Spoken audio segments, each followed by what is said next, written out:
What's going on, everybody? Welcome to another episode of Pass the Message with real talk and relevant life hacks for you to learn, apply, and share with your social circle. I'm leaving that in. Fuck that. I don't have time to edit. Social circles. I am your host, Jeff J. And thank you for joining us. Like, comment, subscribe, do all of the call to actions you need to do to spread the word of Pass the Message to your people. And today, why I'm so comfortable messing up and leaving it in even in the video, I have a good friend with me. She is a marketer. She's an intrapreneur and a storyteller. This is Bianca Jeanty. What's up? Hey there. Hey now. How's everything going? Man, all things considered, we're blessed and highly favored. We have a pandemic outside, a civil war.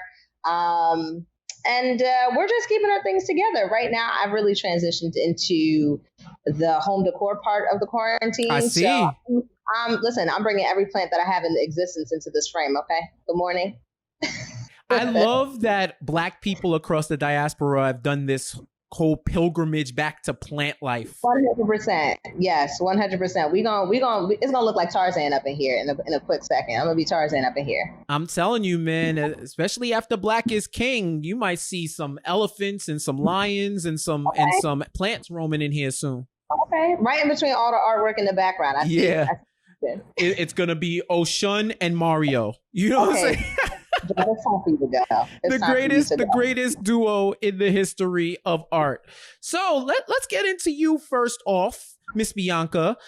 Yeah. Give us your elevator speech. What? Yo, why can't I talk, yo? Elevator speech. Nervous? It's okay. Don't worry about it. We got this together. That's all that I needed. That's all that I needed. All my female friends have been jumping out the window this whole day, and this is great. This is excellent. Listen, drag me if you must.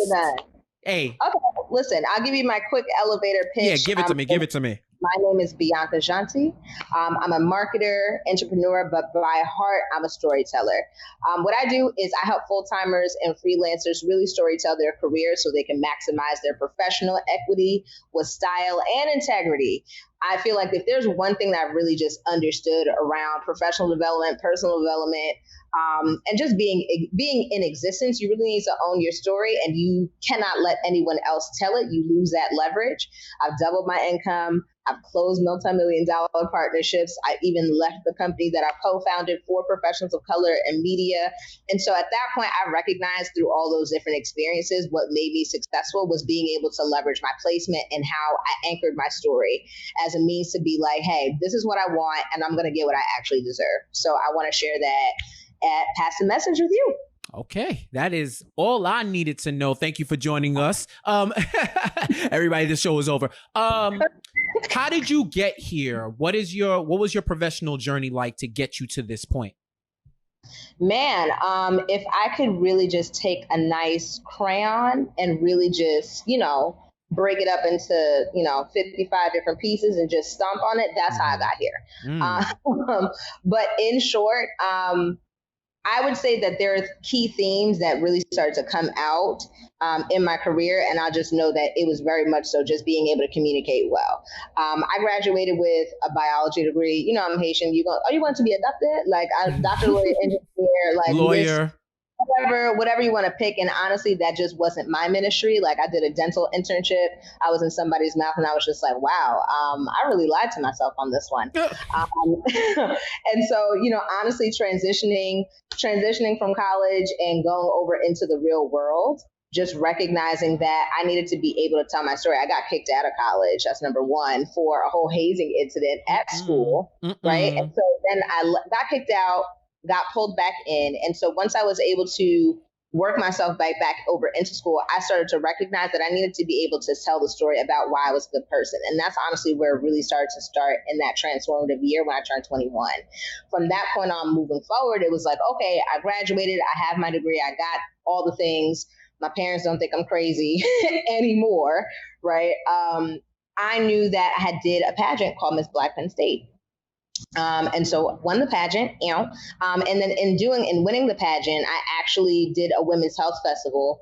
So I did a whole bunch of sponsorship partnerships, started getting a whole bunch of gifts. And just like, I didn't know what it was, because at that point I was really only acclimated to medicine. I was only really acclimated over into that public health space, but I just knew that was something that got me really, really excited. So I was able to take that experience and really just anchor that as to like, all right, this is where I want to go after I'm done with school. From there, worked at a menswear boutique selling bow ties and lapel pins, doing everything: account management, operations, procurement, and just I didn't really understand what that meant, but I was just taking all the skills that I needed to get. Mm-hmm. Went on vacation, came back. I was like, yeah, I can't do this anymore, so I'm going to pivot. And I went over to a staffing agency and ended up started working over at NARS over in their sales and finance department. And that's when I really had the opportunity to start doing sales forecasting for domestic and global markets. I knew that it was big, but I didn't really know like what that meant. But that's where the data and analytics piece started coming to. I'm like, okay, I can tell that story too. That's great. And then I'm getting free makeup, so boom.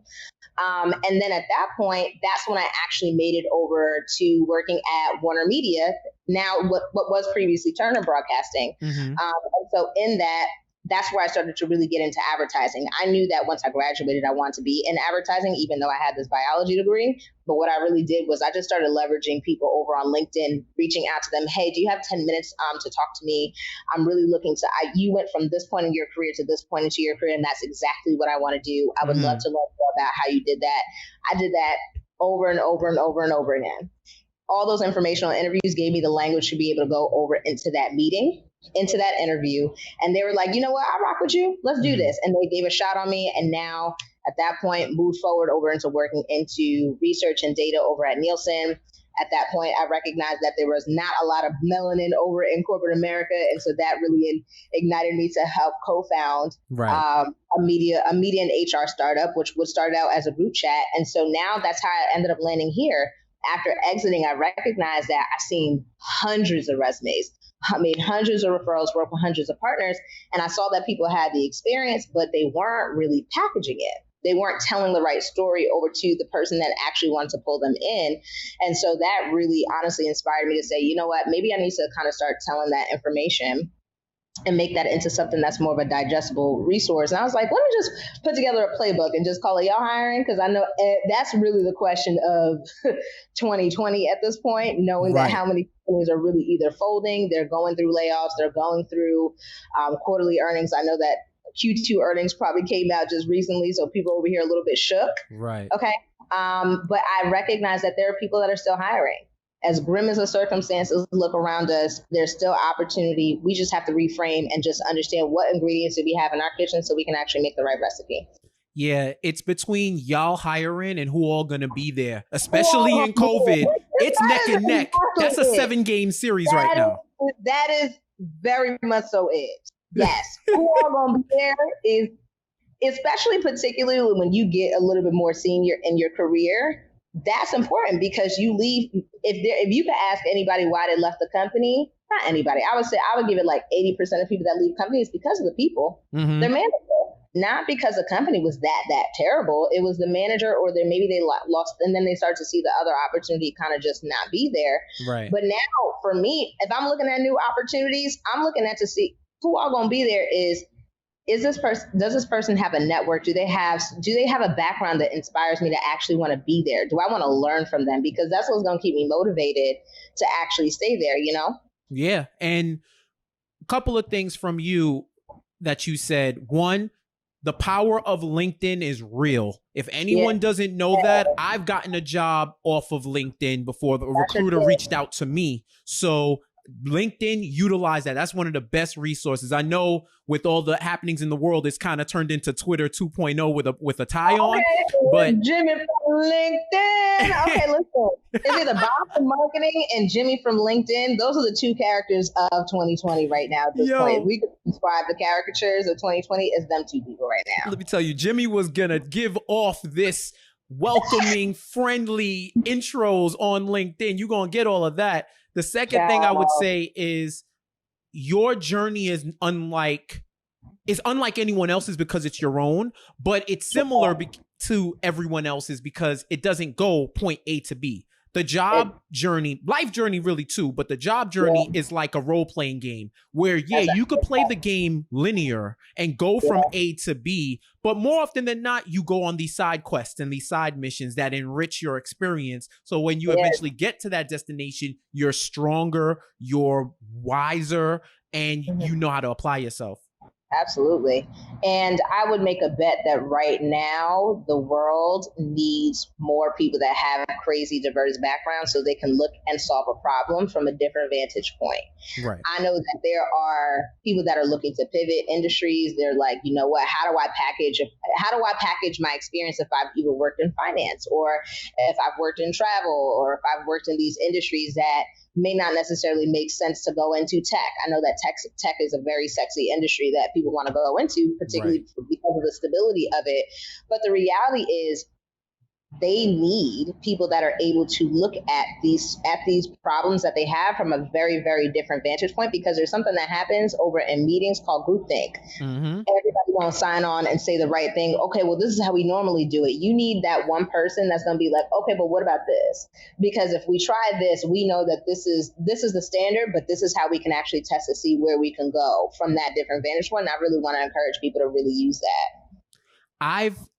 In the creative world, I've seen the best ideas manifest from conflict, and not all conflict is bad. Just a difference of opinion, discussing, debating, trying to think through a problem by offering different varying viewpoints, or even when everybody's with something, there's always that one person, but when it comes from a place of love and actual care about what we're putting out, and even genuine curiosity where there may be something that you didn't consider. And once you consider that, you have a stronger product. So I think those are all great lesson learned. And I'll also say, just going back for a second, when you said the who all going to be there, and companies, a lot of people leave because of the people. A lot of people stay because of the people too, and might block their blessings. So I see it in the converse. So it's a balancing act. We're playing the scales of success and figuring out how to balance it, right? So y'all hiring. We've spoke about this for a minute, even before it's ready to publish and everything like that. But just from your posts and from its origins of what you wanted it to be, one of the themes that we've spoken about has been storytelling. Yeah. Explain to us why storytelling is so important in the job journey. Yeah, that's your ability to really connect with somebody. And it sounds honestly like, here's the one thing I will say. There are some responses that I'll have that'll sound very venture like, oh, I could have Googled that. But there's my voice, right? My voice. My whole packaging, I'm a Black woman. I got all these plants around. Like, everything is you're able to add context and function over into a story that can really make somebody really believe in you, right? And I think that you are able to add color. You're able to add in different vantage points that kind of make sense for somebody to understand why you think the way that you think. And to be honest, stories are the main thing that you can own. Like, you know what you have, you know what you can kind of create over into different introductions. I compare being able to tell, like, introductions, for example. I know that that's like a very big, oh my God, like, how do I introduce myself? Like, honestly, this is about marketing. If we're going to be real, sales and marketing, corporate is really about sales and marketing. If we're being very frank, you need to establish some level of credibility. You need to be able to find the audience that you can build relationships with, and you need to find the people that you can sell it to, et cetera, et cetera. But I think about it from a sense of you cook every day, right? At this point, we cooking every day. Unless you want Uber Eats, stop playing $60 wings. Let me just say that aloud. But let's say you're cooking every day. You're tired of cooking. You're tired of cooking and eating the same thing. And washing them damn dishes. Washing them dishes. But particularly, you got this dry ass chicken that you always cook. Okay. And you sick of it. Honestly, I'm tired of it. But at that point, it's like, okay, what can I do different? What do I have in my kitchen right now that I can consider? Maybe I can cook this different, or maybe I can just make a vegetarian based, dish at that point. you are basically creating a new recipe, i.e. another introduction. You have all of these things over in your career, not just this historical unilateral way of you going from job to job to job. You have a body of work. So in you having a body of work, you have different things that you were able to achieve, accomplish, learn, and you can actually create different introductions for different job functions, for different people. And I think that just being able to have that agility to be able to do that is what makes people very nimble and makes them successful. And it honestly opens them up to more opportunities because I trust you enough to know yourself, be self-aware of what you've been able to do, and jump over into this job and make it happen. Mm-hmm. And I think that that's where the real importance of story is. You have to really be aware of where do you come from? What do you know about yourself? What do you know to be true? What's your skills? What's your et cetera? All the things that happen over in, the professional development workshops we go through. But it's really about self-awareness and being able to convey to somebody your truth. Right. And I would say listening to you, uniqueness is one of the greatest skills you can have, because even if you're a twin, a triplet, a quadruplet, God bless your mother, if you're anything other than that, you're still one of one. Even if you resemble somebody else, you're still one of one. So being able to tell that individual story of you, no one else can tell that story as well as you can. It's it's presenting it, telling your own autobiography as opposed to having somebody write a biography for you, because we write those invisible biographies for people all the time just by nonverbal communication and appearance and reputation. There's a lot of factors that go into it, right? So I think that story is important. I even find it in my own journey to where I think I finally figured out how to present what I do, because when you do a lot of things, you have to have some type of narrative, I believe, that's all encompassing of your skills, and maybe not even technical, maybe just like what you do, I don't know how to better explain that at this point, but just like, it's almost like a technical skills versus soft skills. Two people could tell what they do two totally different ways, but you can grasp what somebody does a lot better in layman's terms and metaphors than opposed to me dropping the whole technical manual on your head. And you're just like, fam, I don't even know what that is, but I hope you're good at it. And I'd even say, you said something that made me think about just the idea of feeling obligated to put every component of your skill set over into, let's say, your introduction or your narrative. And I'd like to make a bet that you don't have to, right? Here's my thought on that. One, it depends on the person that you're talking to. So if you're talking to your grandmother versus if you're talking to your boss, there's certain things that you're going to actually lead into for them to understand. And I think that really, if you are looking to, let's say you're talking to a hiring manager, you're going to tell them the most relevant things that they're going to understand, that you can functionally excel in that opportunity or in that role. You can solve their business problem. And there may be some parts of your experience that may be irrelevant. And that can come up later over on the conversation, which is like, interestingly enough, let's say you have like there's like a sales associate job or something that you have that just like is completely irrelevant, or you have side hustles or you have projects, et cetera, and it doesn't come up in your introduction, but they want you to share a time. They want you to share a time about how you solved a business problem. It's just like, hey, my introduction was high level around like how I functionally operate, but here's where my experience comes into play. I actually started this podcast called Pass the Message, and it was able to really garner a lot of attraction with my audience. And my audience looks like X, Y, and Z, blah, blah, blah, blah. And we were able to disseminate. So it's like those pieces of your career don't necessarily need to be like, it's kind of like when you baking a cake, you don't need to put all the ingredients in there. You need some ones that make sense. And then over time, you might add some things to garnish on the outside for it to look pretty, right, and for it to add some credibility. But I think that that's something just to consider. And I think that that's where is a lot of overwhelm on how do I present myself if I have all of these different things in my experience. Some of those things can be left out and just used as a vantage point. That's real. And I say, if you're making that cake, I care that it tastes good. I don't care that it looks good, because I can't plate for shit. So as long as it tastes good, that's, you get the job done. It's effective. So okay. I saw, did you post this today? Yeah, you did post this today. It was, how the world works. We were recording today and I saw a post, and I promise this isn't a this you moment, but Yeah. but I saw You something. want me on a podcast and they're like, all right, thanks, we just gonna head out. Yo, like, imagine thank that. you. I'm like, yo, how you this you be on the on a Like, podcast?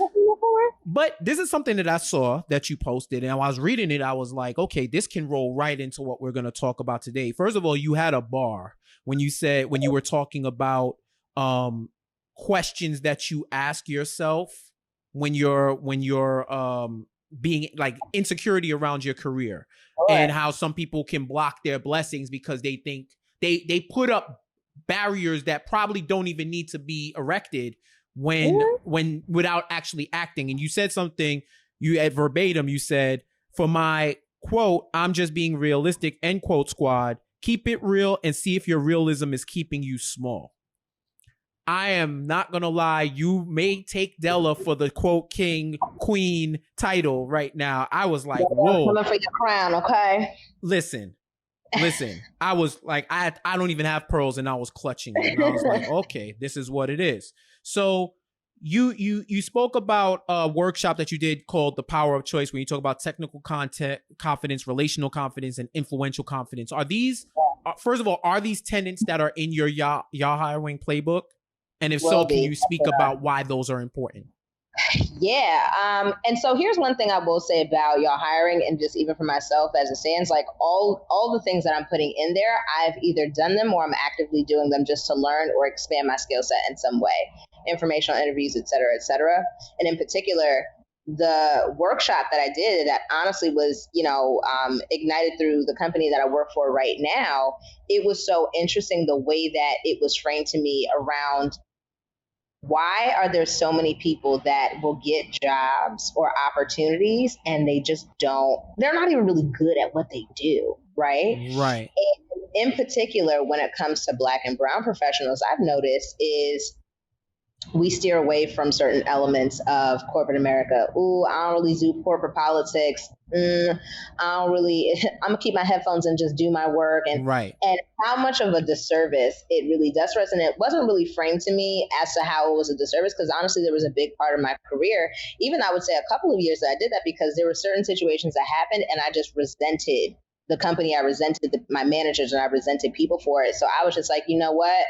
I'm hurt, babe, but I'm gonna just mind my business too, right? So it wasn't necessarily the work; it was the workers. It was both, honestly. It was a little bit of both. Let's be real. So I think in that, what I did learn is that there are 3 types of confidence, and that you would exude over in the workplace.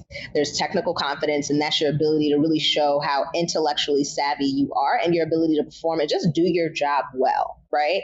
That is where this is where cover your ass comes into play. This is where a lot of those mechanisms come into play, because you want to be a solid worker. That's where a lot of our parents have really taught us to just be like, make sure you do your job well. You don't want anyone to ever tell you that you're a bad worker. That's like almost like a sin, right? Right. So that's like that's like the technical skills and the soft skills at one, just like no email etiquette, no things like that, like the things that you learn as a professional. Absolutely. The things you learn, and your ability to do your job well. Do you know your products well? Do you know how to get these things actually accomplished, right? Then you have your relational confidence. That's your ability to really establish trust with people and build relationships, because what is the good in you only being good at your job if you don't have anyone that you can actually collaborate with, or you have people that trust you or that can actually vouch for you, Facts. et cetera. And at that point, you're going to need people at some point in terms of help, and you just need to be able to show that you're a team player. Mm-hmm. Then you have the influential confidence, and that's really where the politics come into play, right?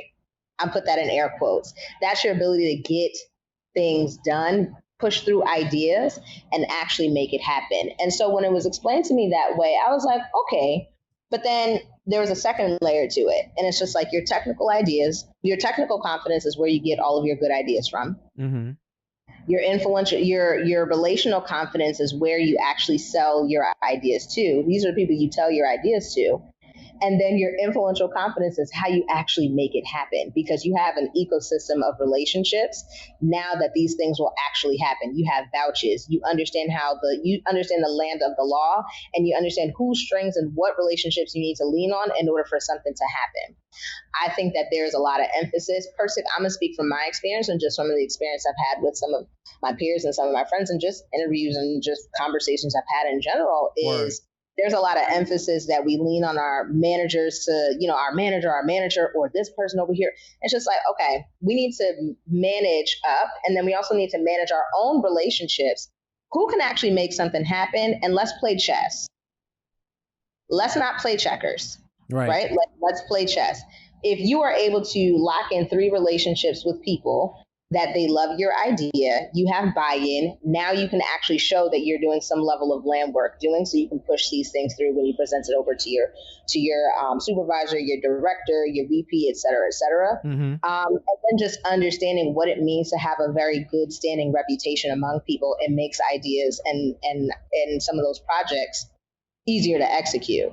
Right. I just recognize in doing that, there's like, okay, well, should I take this job? I think it goes back to the post. Okay, well, there's a junior level job. Should I take it? Or, this is a big title. Can I actually do it? Sure. Right. That being said, usually what I've recognized and picked up on is that sometimes those questions are very much so based on not, can I do it? But like, when I get there, will I be able to get busy? Do I have the confidence in myself to know how to navigate the space? And that's where you'll see more and more conversations with Black and brown professionals, how to navigate corporate America. And we don't really get anywhere because we don't talk about the framework to do it. And so once you have those, understand that those pieces, build your credibility with with the technical component, because now you have something to talk about. Build your relationships, so now you have constant soundboards, and they're starting to see how you think and they trust you. And then start to understand what players are where. So when you do have an idea, you know who to tap over within your relationships, band them together, and then present it over to the right team member that can actually make it happen. I think that we just think about like, okay, well, as long as I do my job well, I'm in and out the door. And that's not enough to succeed. Right. That idea of rudderless navigation through corporate America, where we talk about it, but you ain't even got the map. Like, you want to travel, but you don't even got a map. I think that's really important, because we can, respectfully, with grace, we can talk about the issues that plague us, because if you're Black, there's a bunch of them. If you're a person of color, there's a bunch of them. If you're a woman, there's a millennia worth of issues. But if you don't have a plan, a strategy, something to execute, then all of the discussion about it is going to be for naught. So I think having that plan is really important. And also remember Issa Rae talking about mentorship. Was it mentorship, or was it, I lost it for a second, but it was talking about networking, side networking and upward networking, where networking with your peers, because you're the generation that's going to be next and up and coming. And when I tell you, our friend group, you can see it as plain as day what side networking and networking within your peer group can do to build you up as a professional. Yeah. And not even say with that, like, I definitely believe in networking across, but I'm networking up and down, girl. Like, that's one thing. Both. And I think I would say that we're in a culture where we'll take a statement, run with it, and sometimes we'll take it a little bit out of context.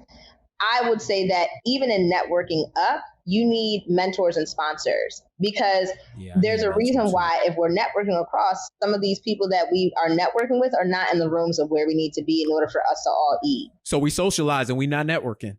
Right. And so at that point, we can build these things together, and we can network, right? And we can build really bomb ideas, even full on companies, right? But there's going to be some level of, I need advisors. I need mentors that are going to be able to coach me through it, or I need sponsors that I'm not giving all of my emotional, like, oh my God, what was me? It's just like, no, this is what I'm looking to do. These are all of my receipts. You're basically talking to them to make them look good. Everybody looks good, but particularly in that. Right. That's a fact. And that's something that's important too, is just knowing how to network. That could be a whole nother topic. Like, this whole employment career field, it goes into multiple different layers and multiple different buckets. So it's something that I think things like y'all hiring playbook is something that's important. Tell me how people at different levels, at various levels in their career, can benefit from y'all hiring, from the I just got out of college and this is my first job to the seasoned professional who's just looking to refine or to learn something new. Yeah. So I would say this, I'm going to have little bits and pieces of my story from college onward. I would say that y'all hiring is going to, it is not for people that are coming out of college, but it definitely sets the tone as to what it's going to look like when you want to operate in terms of getting a job, right? So I would say that for my folks that are just graduating and they're trying to figure out where to go, y'all hiring honestly is for recruiters and managers. So you'll be able to benefit from some of the scripts and from the mindsets and for some of the, hey, this is what you're actually doing when you say this line. This is language that you're doing and things that you want to consider, right? But there is some level of, I need to at least like know what I want to learn first. Not what you want to do, what you want when you grow up, but what I want to learn next. I would say that for seasoned professionals, this is going to be super duper helpful if you are pivoting and you've been in an industry or in a role for, I don't know, anywhere from 3 to 7 years, and you're like, I have 7 years of experience and I don't want to be an intern over in my next role because I want to pivot to a different industry. How do I package what it is that I'm looking to do, right? So that's how that can be leveraged. And even from a senior level perspective, I think that there are just little nuances that when you jump back over into the job market sometimes, or you're looking to network and you're looking to evolve your skill set, it may require you to actually understand how to reach out to people humbly and how to leverage your own network too. And not just lean on the group that you built, but for new people and just understanding new language. So I would say it's relatively relevant. I would say the sweet spot is for my mid to senior level professionals that are looking to pivot. I would say that that's where I would recommend that most. Yeah, I think it's ideal to have programs where if you are a novice, you still have certain things that you can tuck in your back pocket for when you get more intermediate and advanced. Yeah. And the other thing I would say is should never stop learning.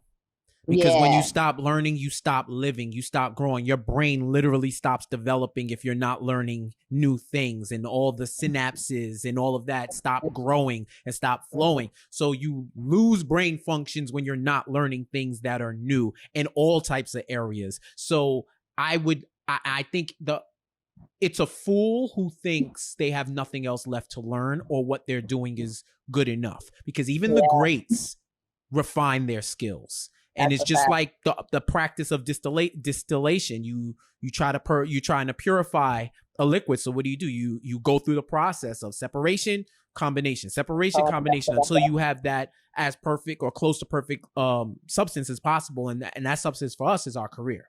So working on that and constantly being in refinement, anybody can work towards that. And I will say, I needed you like 4.5, 5 years ago, because I made that same type of pivot. Like, so I didn't have anything like that. So navigating those waters are not easy. So for anybody who has career employment experience at one place or one industry for a while, for X amount of years, and you're looking to switch, get all the resources you can. So I would definitely say that. Yeah, I would even look at this. So I've called it a playbook for the specific reason that, like, you flip over to the page to where you need to get to. Yep. My goal was to make this as least time intensive as possible and not make this like a book. So evergreen. Right? So yes, but and just in a sense of utility, right? So what I would say is you're able to jump in and skip over to the chapter that has the script and has a game plan and breakdown as to how you actually can use it. There's an audio visual, so if you need to water your plants and cook your little chicken over here in the corner, you can listen in if you can't actually sit down and read the couple of pages. But the idea is to make this very accessible to your lifestyle. I'm very cognizant of that when I read books, and I rarely read ebooks unless I am locked in. So I really kind of made it into a playbook, more so than anything, like almost like this is like a toolbox of like, let me grab my things and go, because I know that everyone has their own specific process in terms of hunting. I think that there are just things in between and unspoken that need to just be considered in order to really enrich what everybody's already doing. That's a fact. And I tell you that having that utility to be able to go to exactly where you need. I do that with a lot of books that I have in self-help books and finance books and professional books where I already got, it's like, I got it. You don't got to give me examples. I always joke like Robert Greene will beat an example into you until like, he's like, are you sure you got it? Because Cleopatra in the 4th century AD, and I'm like, fam, I know. Yes, I get it. I know. Just give me the law, fam. I'm coming back for the law. The tidbits were good, but I'm just coming back for the law. So I think those are all important. And before we get into the pass the message section with you, my at least final question for now on y'all hiring. If it could solve one issue with professionals, what would you want it to be? Like if somebody read it and said, I got this from y'all hiring, what would you want that one thing to be? Clarity. I just wanted to be clarity. I believe that the best thing that you can give somebody is assistance to clarity, because it really opens up their world and how they view it. I'm giving scripts, I'm giving language, I'm giving actual frameworks as to like, okay, all these ideas, I know that I might be doing this, or maybe I need, like you just overwhelmed. I want to at least give you something to work with. It may work for now. It may not work for another situation later, but at least you have a starting point for you to be able to be like, okay, let me start to pull this lever a little bit now that I have a baseline. And I think even having a baseline or having a script or having something that can implement is like, clarity enables so many other things. Confidence, more opportunities. Even if you get dubbed for something else, you already know that you have you have an engine that could move over into a different direction as well. So if I can answer anything, I really just want to help give people clarity. Turn your vision into HD 2020. You already know. Get clear with y'all hiring. And we're about to get clear into what makes you, Bianca. Okay, we're gonna do that. You know what I'm saying? Okay. We're gonna share with the people. We need to share to see what intrapreneur has in common with the folk that are listening right now who may not be. Let's talk about it. All right. So first up is the skills challenge.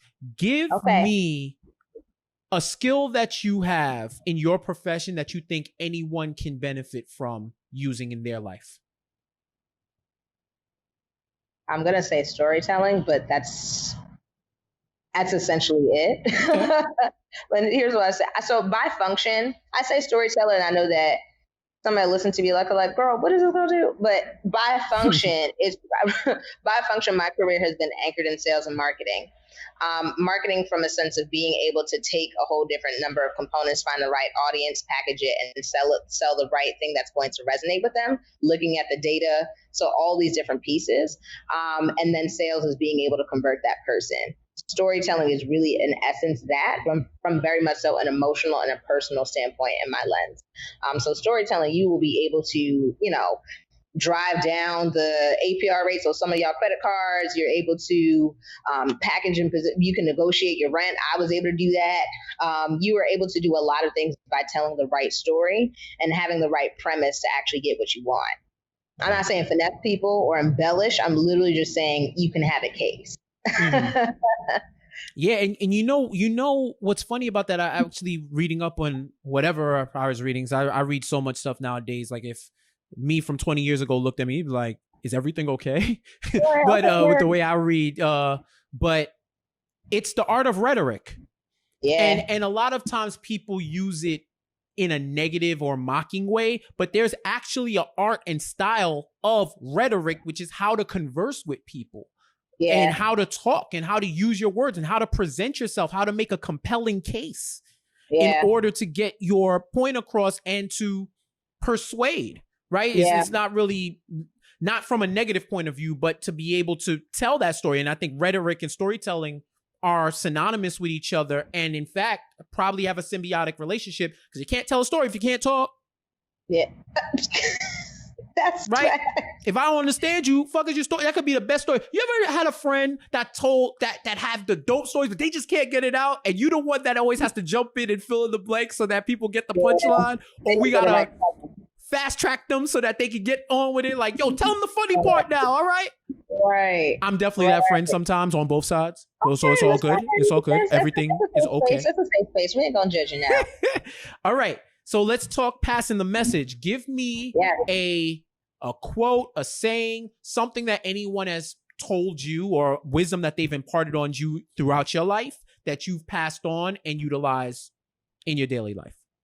The first thing that comes to mind, either it is I believe is a quote by Ralph Waldo Emerson, and it is take yourself seriously more than anybody else will. I may have botched that a little bit, but that is essentially the essence of it.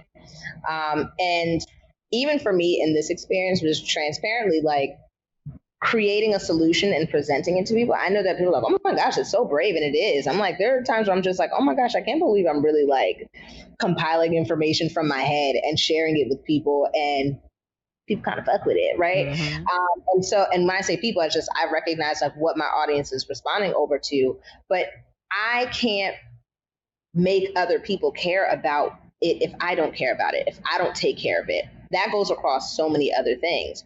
Yourself, your body. I can't make somebody care about me more than I care about myself, right? That goes from your personal well-being, your health. If COVID taught us anything, child, take care of yourself, okay? First, before you can take care of anybody else, because you won't be able to, but take yourself seriously. Lean in, even when it feels like there's no one listening. Lean in, because at some point in time, they're going to open up their ears, or maybe they're just not a part of your target, and you just need to speak to somebody that actually wants your message. So taking yourself seriously is really just, it's always been ingrained in the back of my head, even at the times where I'm just like, oh my gosh, I just need a little bit of break. And it's just like, you know what? This is bigger than me. What I have to say is not even really about me. It's about me inspiring somebody else to be able to pass that message somewhere else too. Yeah, that's a fact. I like that. That's something that's impactful and something I think we all need to hear on a daily basis and keep running it back and running it back and running it back, because the positive reinforcement is always necessary. Tell me one way that you perform some type of self-care, whether it's physically, mentally, emotionally, spiritually, one way in which you're taking care of yourself.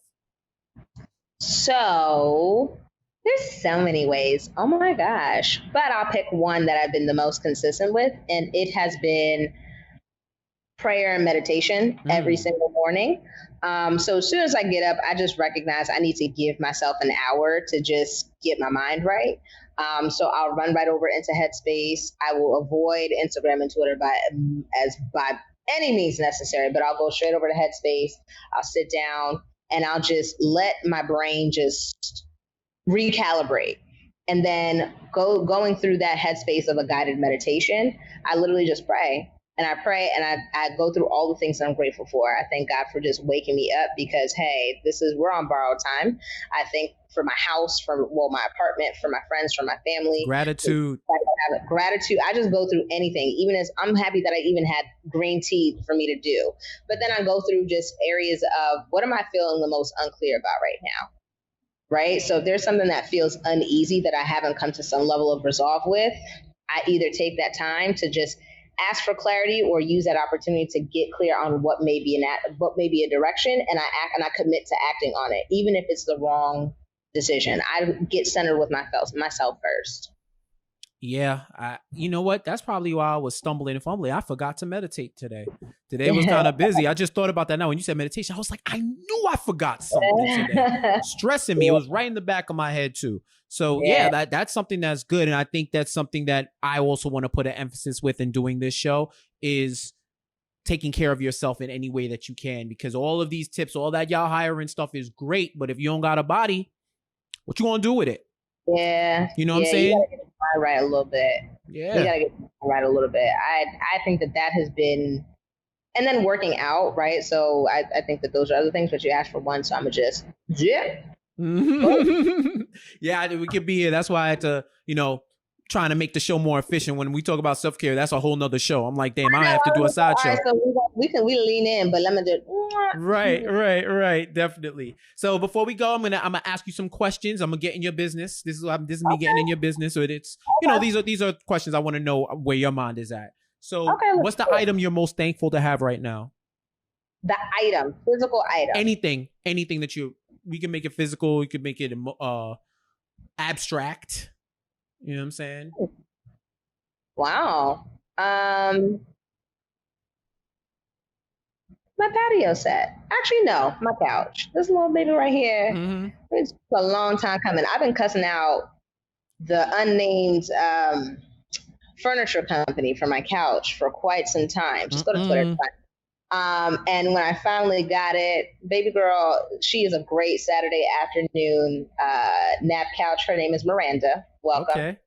So I am very grateful that I have a big piece in my apartment that makes me feel like I'm at home. You took the plastic off? Who asking? I'm just asking, yo. Like I got a little nervous when I saw it. Why there was no reflection? Huh? You getting in my business? Yeah, I just wanted to know, like, people, live by themselves, and all of a sudden they don't follow the family's rules no more, and they buying furniture without plastic. I don't know. I'm just asking. So you have to call my mother? No, I'm not. That's not how I give it up. That's not how I give it up unless it's an extreme circumstance. I only call the families of my friends when I have to defend myself. Wow. Or I try to avoid the calls when I get the calls about y'all. And I just be like, you never want to be the friend. It's always good to be the friend, the good friend, until your friend messes up. Then it's how could you let this happen? This the only reason why we let him hang out with you. I thought you would. I'm like, fam, he won't jump off any cliffs with me. What do you want me to do? Like, okay, so I opened up. That's a sidebar, but I will not get into your furniture business too much. Thank you. What's an artist or a genre or any type of music that I couldn't be friends with you if I don't listen to? Wow. I'm going to say, obviously, well, I'm going to say obviously R&B, but here's the thing, right? So I like the genre. I like this. Let me give you some artists into the R&B that I'm talking about. Here we go. Right? Braxton Cook. Mm-hmm. Okay. Snow Allegra. Okay. Wesley Franklin. The internet. Okay, that's a vibe. That's like the textbook definition. We're trying to set certain vibes. We lighting candles. We got the diffuser on. 200%. That is my baseline. So like honestly, like when people are like, oh, like when people say pass the aux, like I get nervous because I'm like most of my stuff is gone. It's we're gonna start crying when you get the aux. We're gonna burn incense and talk about life. Like that's what we're gonna do. Start chanting and shit. So much, honestly. So I don't really carry playlists like that. But aside from just doing your hiring, started doing a virtual open mic night. Yes, talk about it. And that has just been like. My Sundays are just fulfilled, and I have two of my homeboys, Wandre at _ Wandre and at Powered by Berto, who curate playlists every single week, and they just impress me every single time. They really hit the vibe of just writing music. Mo Better Live, shout out to Mo Better Live. It is a Mo Better vibe, so go get that. You know what I mean? That. You could have that. It's free. It's what I do for my friends. It's what I do for my friends. Thank you. Give me something that you now know that you can't live without during this quarantine and all of that. Oh Lord.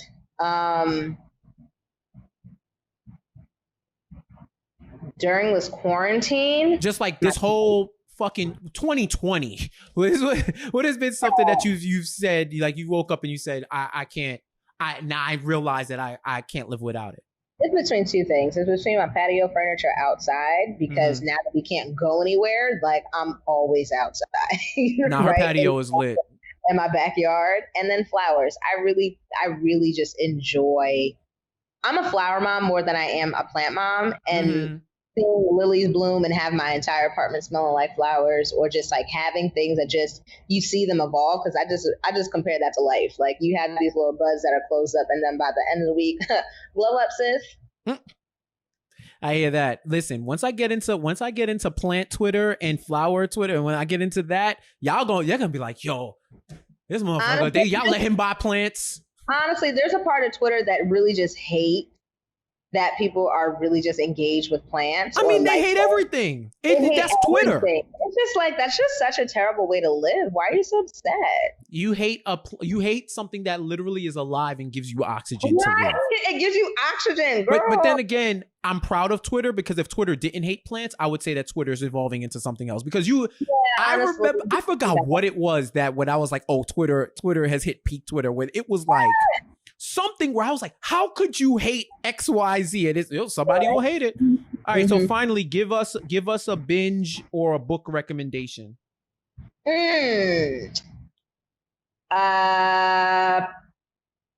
Professional or just any book recommendation? This ain't we off the clock, girl. What you got? Let me get my drink going on together. I just finished. So the two books I'm looking at right now, All About Love by Bell Hooks. I think it was an excellent book. I actually really enjoyed. I highlighted a lot. I know that there have been some critiques about it, and I understand where, but I genuinely feel like it gives people language to a lot of their experiences, particularly when it comes to family, even with dating, et cetera, et cetera. So there's that. And then I would also say Millionaire Fastlane by, I believe his name is John DeMarco. I might mess that up. I'm trying to look at the name of the author, but it really just talks about business from a sense of creating things that have unlimited leverage, right? You know, I love leverage, child. Talking about like not being able to associate your time with your ability to make money. If you create a product that is scalable, you have unlimited leverage because you're able to literally hit the lever and scale it however you want to. Kiosks, books, et cetera, et cetera. Okay. We gonna get some knowledge. We gonna get some love. I like that. You want more? I got some more. I got some more for you, dog. Listen, put it in your IG stories, please, because it's time for us to go. All right. Thank you. Appreciate you being here. So I'm doing what I can. I'm doing what I can, child. Yes, bringing corporate, professional, career knowledge to the people. Let everybody know where they can find you, all your ats, all of your information. And before we get to that, when is Y'all Hiring launching? We're looking at August 2020 this month. Stay tuned. Oh, this is an album for sure. Cause she didn't even give you the day. She gave you the month. It's gonna be a surprise drop. Like, yo, Y'all Hiring just dropped at midnight, sis. I gotta get my coins together. That's not, we ain't ready for that. Tell them where they can find you. You can find me everywhere on Instagram and Twitter at Bianca Jeanty. So BiancaJanty. Website biancajeanty.com, and that's honestly where you can always find me. Okay. Y'all Hiring doesn't have its own website. It's just go to your site and then you'll find it. Yeah. So I have a freebie for Y'all Hiring right now. So if you want one of the free chapters that I have over in that, you can go to download.y'allhiring.biancajeanty.com and you'll get it right away. And then I also have a newsletter. So I'm dropping a lot of these things I drop over on my Instagram over to my personal newsletter, in depth, bi-weekly. With lots of jokes, because that's what I like to do. I give you the recap. That's what's cracking me up on Twitter, but also just a little bit more of an in-depth analysis. So download y'allhiring.biancajeanty.com if you want a freebie to check it out. And then you can also pre-order on my website from there. Word. And Mo Better Live, that's IG Live every Sunday at 7, right?